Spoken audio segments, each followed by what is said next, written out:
April महिन्याची सुरुवात होताना तुम्हाला असे वाटेल की सर्व काही सुरळीत चालले आहे, पण 5 एप्रिलच्या रात्री आकाशात शुक्र आणि हर्ष यांची जी युती होणार आहे ती तुमच्या आयुष्यात एक असा टर्निंग पॉइंट घेऊन येईल ज्याची तुम्ही स्वप्नातही कल्पना केली नसेल.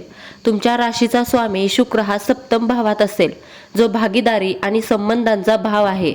अचानक एखादी जुनी व्यक्ती तुमच्या आयुष्यात पुन्हा येईल किंवा एखादा जुना व्यवहार जो तुम्ही विसरून गेला आहात तो पुन्हा जिवंत होईल. हा काळ असा आहे की जिथे तुम्हाला तुमच्या अत्यंत जवळच्या व्यक्तीकडून एक मोठे गुपित समजण्याची शक्यता आहे. हे गुपित तुम्हाला आनंदी करेल की सावधान हे तुमच्या त्यावेळेच्या निर्णयावर अवलंबून असेल.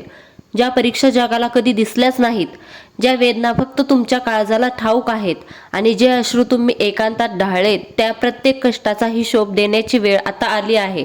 हो, तुळ राशीच्या लोकांनो, मार्च महिन्याचे हे शेवटचे 7 दिवस तुमच्या आयुष्यातलं महापरिवर्तन घेऊन येत आहे.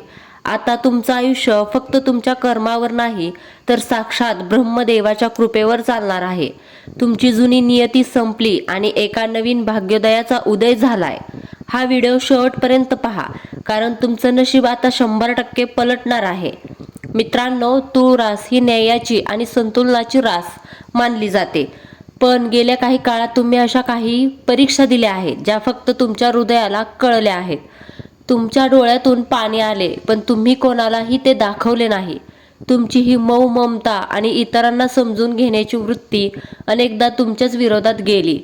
तुम्ही नेहमी अंतरात्म्याच्या पातळीवर जाऊन विचार करता, समोरच्याचे मन दुखू नये म्हणून स्वतः दुःख सोसता. पण आता निसर्ग तुम्हाला त्याचे फळ देणार आहे.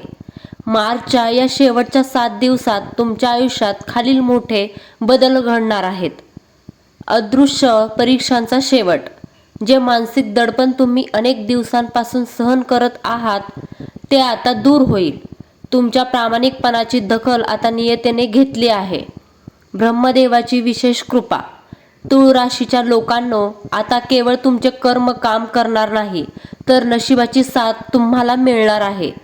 रखडलेली कामे, कोर्ट कचेरीचे विषय आणि पैशाच्या अडचणी अचानक सुटताना दिसतील. आर्थिक प्रगती, गुंतवणुकीतून फायदा, उत्पन्नाचे नवीन स्रोत निर्माण होईल. लक्ष्मीची कृपा तुमच्यावर राहील. नात्यामधील गोडवा. तुमच्या अंतरात्म्याच्या शुद्धतेमुळे लोक तुमच्याकडे आकर्षित होतील. ज्यांची तुम्हाला सोडून दिले आहे त्यांना तुमच्या महत्त्वाची जाणीव होईल. मित्रांनो, हे 7 दिवस म्हणजे तुमच्या जुन्या कर्मांचा शेवट आणि एका नवीन अध्यायाची सुरुवात आहे. तुमची सहनशीलता आता संपली असून यशाचे दरवाजे उघडले आहेत. स्वतःवर विश्वास ठेवा आणि तुमची माणुसकी सोडू नका. हीच तुमची नियती आहे जी तुम्हाला सन्मान आणि सुख देणार आहे. मित्रांनो आणि मैत्रिणींनो, तुम्हाला जर हा व्हिडिओ आवडला असेल तर ही माहिती फक्त तुमच्यासाठी नाही तर तुमच्या प्रगतीचा हा एक संकेत आहे. तुमच्या कष्टाचे फळ आता मिळणार. दुःखाचे ढग आता विरणार. ब्रह्मदेवाच्या आशीर्वादाने आता तुळ राशीचे नशीब सोन्यासारखे चमकणार. त्यामुळे व्हिडिओला नक्की लाईक करा, आपल्या चॅनलला सबस्क्राईब करा आणि हा व्हिडिओ जास्तीत जास्त लोकांना शेअर करा, जेणेकरून सर्वांपर्यंत हा आनंदाचा संदेश पोहोचेल. काहीही झाले तरी मनात एक विश्वास कायम ठेवा. संकटे येतील आणि जातील, पण ज्यांच्या पाठीशी समर्थ उभे आहेत त्यांचे कोणीही वाकडे करू शकत नाही. कठीण प्रसंगात फक्त डोळे मिटून स्वामींचे स्मरण करा. अशक्य ही शक्य करतील स्वामी.